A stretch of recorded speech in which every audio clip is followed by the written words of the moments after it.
Aminata et Assa, deux sœurs jumelles âgées de seulement 10 ans, étaient assises, tristes, sur un banc de leur école. Une fois de plus, leur mère ne pourrait pas venir à la fête des familles organisée par l'établissement. Seules et un peu désespérées, elles ont alors décidé de faire une demande très audacieuse à un inconnu en costume qui passait devant le portail. Elles étaient loin d'imaginer que cet homme mystérieux allait jouer un rôle bien plus important dans leur vie qu'elles ne l'auraient jamais cru. La cour de l'école primaire publique de Montreuil était en effervescence en ce vendredi un peu spécial. Les enfants couraient dans tous les sens, ajustant leurs uniformes, répétant une dernière fois leur numéro pour la fête des familles. Les parents arrivaient en petits groupes, les bras chargés de fleurs ou de caméras, pendant que les enseignants installaient les chaises dans la petite salle polyvalente de l'école. Au milieu de toute cette agitation, deux fillettes restaient assises en silence sur un banc de pierre près du portail principal. Aminata et Assa, des jumelles identiques de 10 ans, balançaient doucement leurs jambes dans le vide, le regard un peu perdu. « Maman a dit qu'elle ne pourra pas venir aujourd'hui », murmura Aminata en fixant le sol. « Je sais », répondit Assa, tentant de cacher sa déception. « Elle doit encore travailler tard au restaurant. » Une fois de plus, leur mère, Amandine, ne pouvait pas se libérer pour assister à une activité scolaire. En tant que serveuse dans un petit restaurant, elle n'avait pas droit au congé les jours d'affluence, et le vendredi soir était toujours chargé.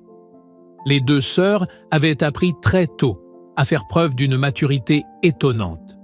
Elles comprenaient que leur mère faisait de son mieux, travaillant sans relâche pour leur offrir un toit et de quoi manger. Mais même avec toute cette compréhension, l'absence se faisait cruellement sentir, surtout lors d'occasions spéciales. C'est alors qu'elles remarquèrent un homme grand, debout près du portail. Il portait un costume sombre élégant et parlait au téléphone d'un ton calme mais autoritaire. Jean-Luc Moreau, elle ne connaissait pas encore son nom, était un homme d'affaires prospère, ayant bâti un petit empire dans l'immobilier. Ce jour-là, il se trouvait là par hasard, attendant son chauffeur après une réunion dans le quartier. Il observait les alentours avec une certaine impatience, clairement mal à l'aise dans cet environnement scolaire qui lui était étranger. Les jumelles échangèrent un regard complice, de ceux que seuls les frères et sœurs très proches savent se donner. « Ah ça, regarde cet homme là-bas !» chuchota Aminata. « Il a l'air important !» nota Assa. « Et il est tout seul, lui aussi. » Rassemblant un courage dont elles ne se seraient jamais crues capables, elles se levèrent et s'approchèrent du mystérieux inconnu. Jean-Luc venait de terminer une conversation à propos d'un contrat quand il remarqua les deux petites filles devant lui, le fixant avec un mélange d'espoir et de timidité. Il rangea son téléphone et se pencha à leur hauteur. « Bonjour, jeune demoiselle, je peux vous aider ?» Aminata prit la parole, d'une voix hésitante mais déterminée.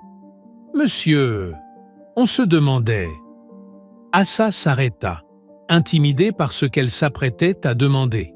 « Vous accepteriez d'être notre papa pour la fête ?» lança Aminata d'un trait, avant de perdre courage. Jean-Luc resta bouche bée.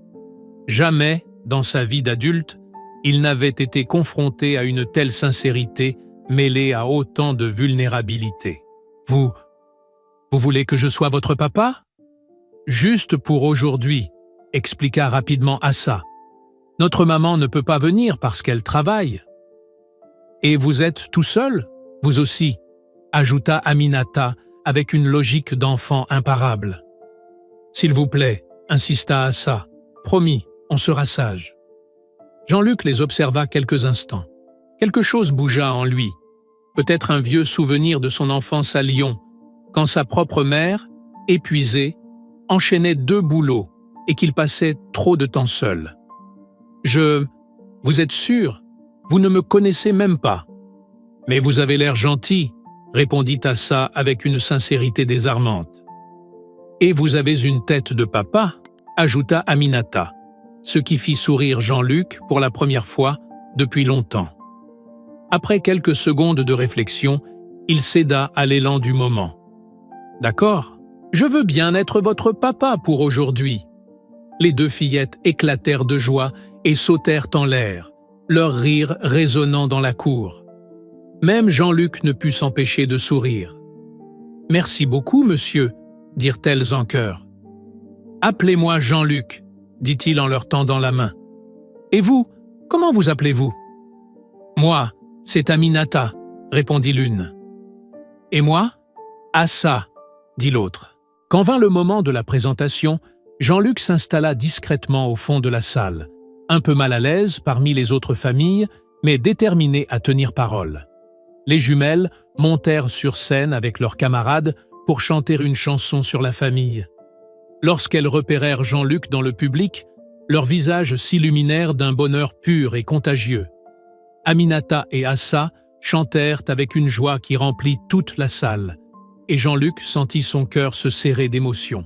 Cela faisait longtemps qu'il ne s'était pas senti aussi touché, aussi utile.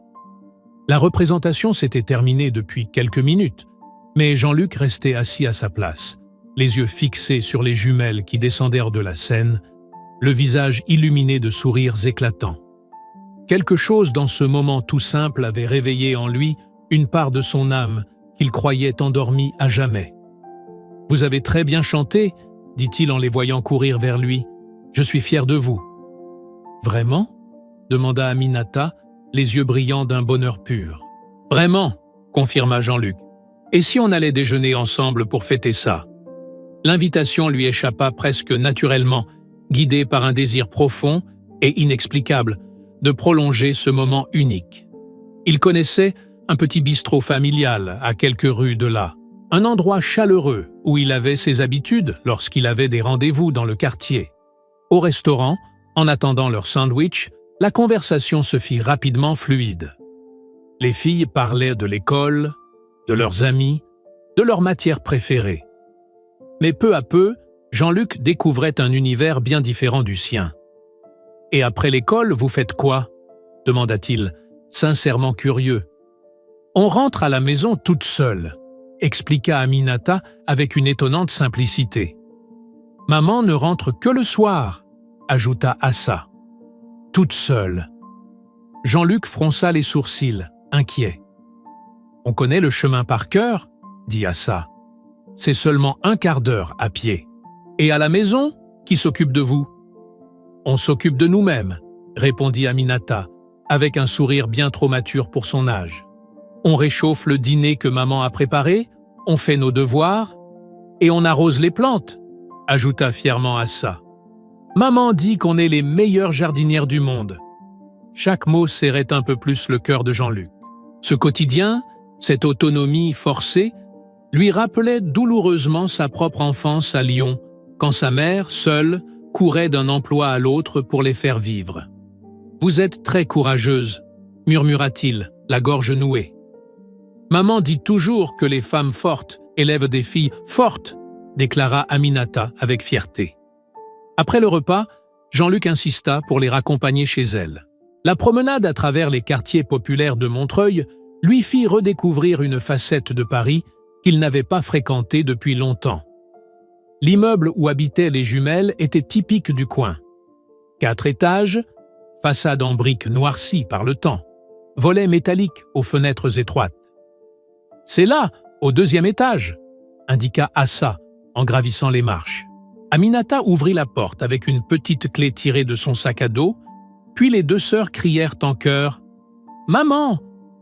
Une jeune femme d'une trentaine d'années apparut, essuyant ses mains avec un torchon. En voyant Jean-Luc sur le seuil, son visage devint livide. Le torchon glissa de ses mains tremblantes et tomba au sol. Elle resta figée, comme si elle venait de voir un fantôme.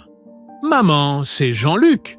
dit Aminata avec enthousiasme, sans se rendre compte de la tension qui venait de s'installer. « Il a été notre papa à la fête de l'école. »« Il est super gentil !» ajouta Assa.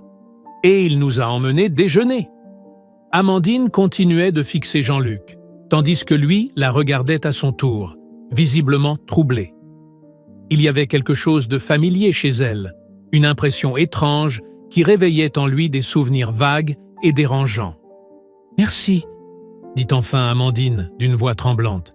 « Merci d'avoir pris soin d'elle. »« C'était un plaisir, » répondit Jean-Luc, toujours un peu perdu. « Vos filles sont formidables. » Un silence pesant s'installa dans le petit appartement. Une tension sourde flottait dans l'air, sans explication claire. Jean-Luc sentait qu'il lui manquait une pièce essentielle du puzzle. « Bon, je vais vous laisser, » dit-il en comprenant que sa présence mettait mal à l'aise. « Prenez soin de vous, les filles. »« Tu reviendras demain » demanda Assa avec espoir. Amandine prit une profonde inspiration avant de répondre « Jean-Luc est sûrement très occupé, ma chérie. Il a sa propre vie. » Jean-Luc regarda Amandine, puis les deux fillettes, qui semblaient déçues. « C'est peut-être mieux ainsi, » dit-il finalement, même si son cœur se serrait douloureusement. En descendant les escaliers, Jean-Luc se sentait confus, troublé et inexplicablement triste. La réaction d'Amandine avait soulevé plus de questions qu'elle n'avait apporté de réponses, et le regard plein de déception d'Aminata et Assa le hanterait pendant tout le trajet jusqu'à son appartement luxueux. Les jours qui suivirent furent profondément différents pour Jean-Luc, d'une manière qu'il n'avait jamais connue auparavant. Pour la première fois depuis le début de sa carrière fulgurante, le travail passait au second plan dans son esprit, remplacé par quelque chose de bien plus puissant, le souvenir d'Aminata et Assa faisant leurs devoirs seuls, arrosant les plantes et rentrant de l'école sans qu'aucun adulte ne les accompagne. L'inquiétude grandissait en lui, jour après jour, jusqu'à ce que, le mercredi, il prenne une décision qui surprit même son propre assistant. Il annula une réunion importante et partit dans les rues de Paris avec une mission bien précise.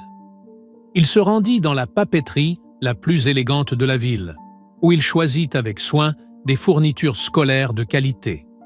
Puis, direction une boutique pour enfants, où il sélectionna des uniformes neufs et des baskets confortables.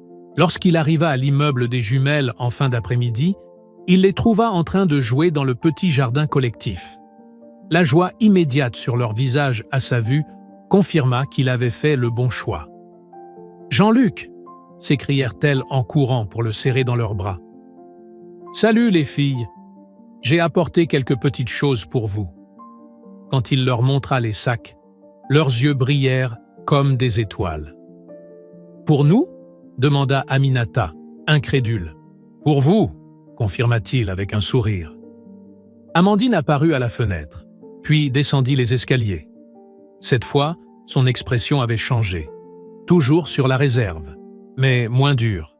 « Il ne fallait pas, » dit-elle. Mais sa voix n'était ni froide ni agacée.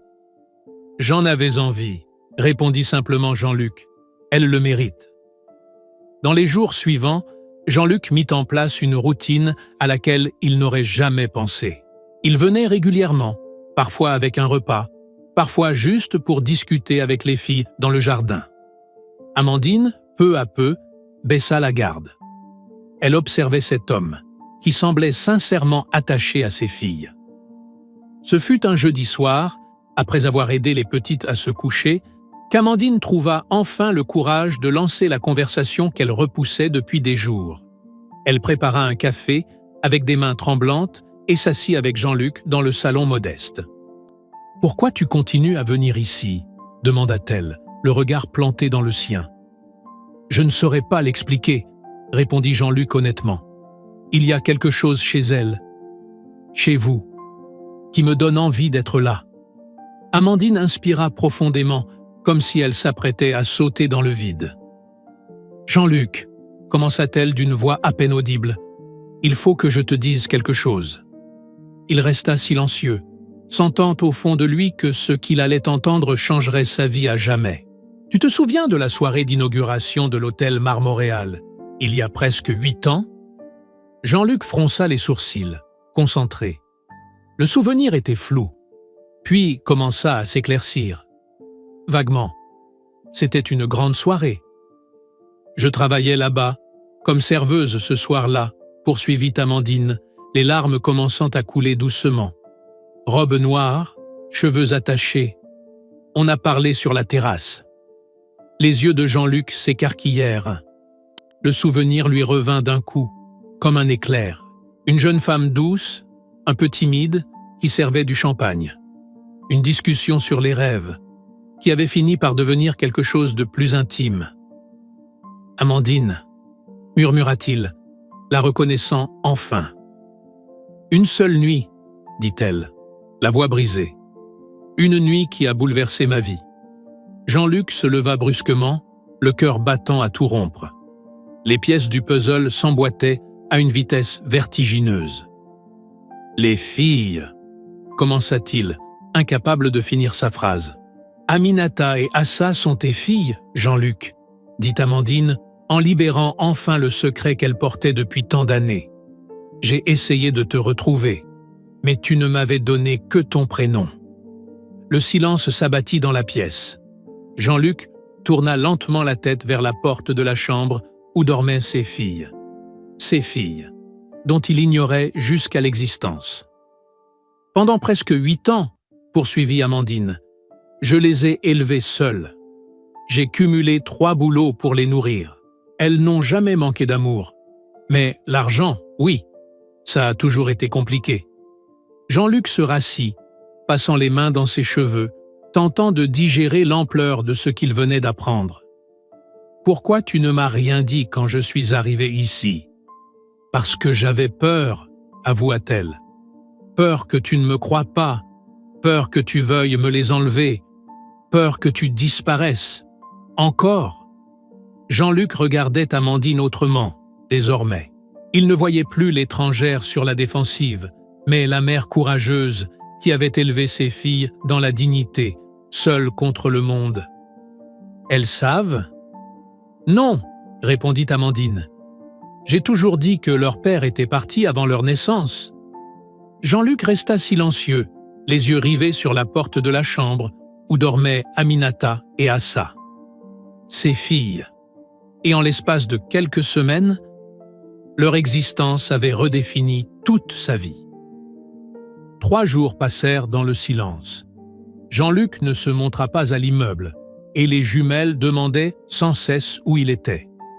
Amandine ne savait pas comment expliquer une situation aussi complexe à 2 fillettes de 10 ans, surtout quand elle-même ignorait s'il reviendrait.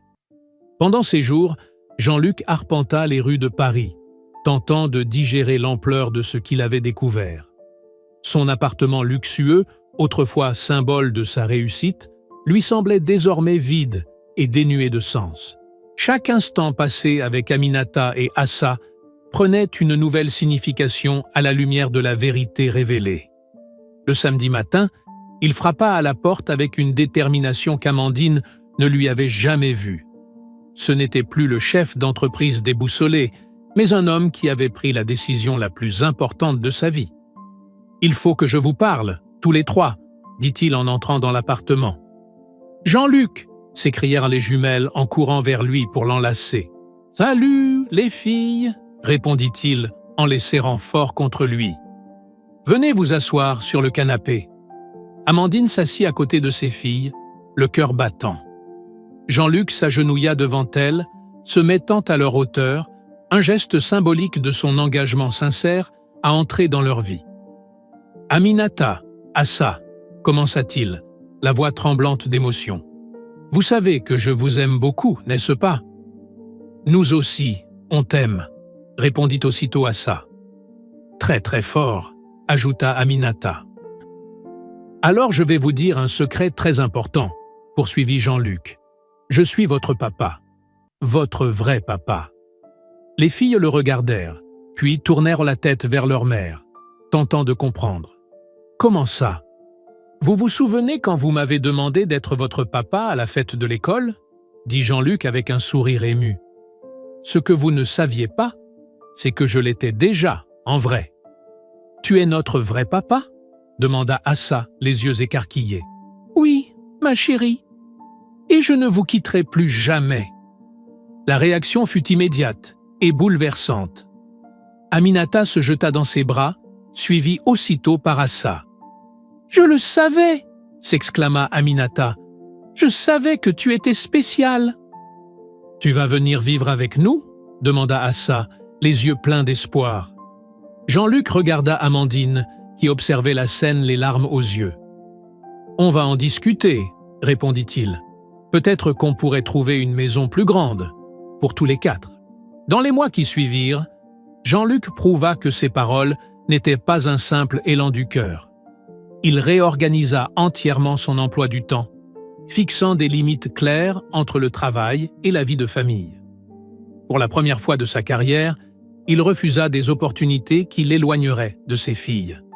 Le déménagement dans la nouvelle maison fut un tournant symbolique. Jean-Luc et Amandine choisirent ensemble une maison dans un quartier familial, avec 3 chambres et le jardin tant rêvé. Ce n'était pas aussi luxueux que l'ancien appartement de Jean-Luc, mais c'était infiniment plus précieux.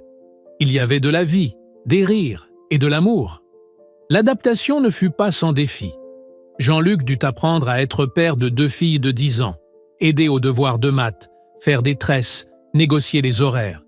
Chaque petite réussite devenait une grande victoire. Amandine observait cette transformation avec une admiration grandissante. Elle avait protégé ses filles seules pendant tant d'années que partager cette responsabilité lui demandait un vrai ajustement. Mais peu à peu, elle commença à voir en Jean-Luc le partenaire qu'elle n'avait jamais pensé chercher. La relation entre eux évolua naturellement, construite sur l'amour qu'ils partageaient pour leurs filles.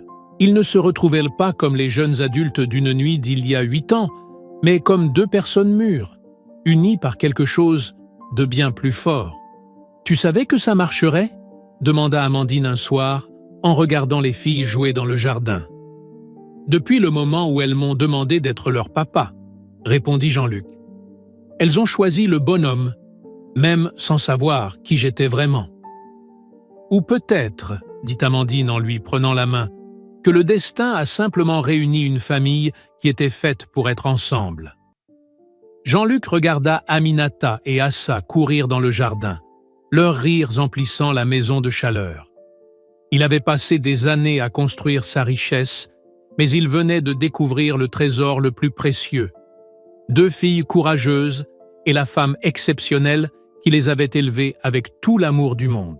Enfin, Jean-Luc avait trouvé sa place dans le monde, non plus en tant qu'homme d'affaires, mais en tant que père et compagnon, bâtissant une famille choisie par le cœur.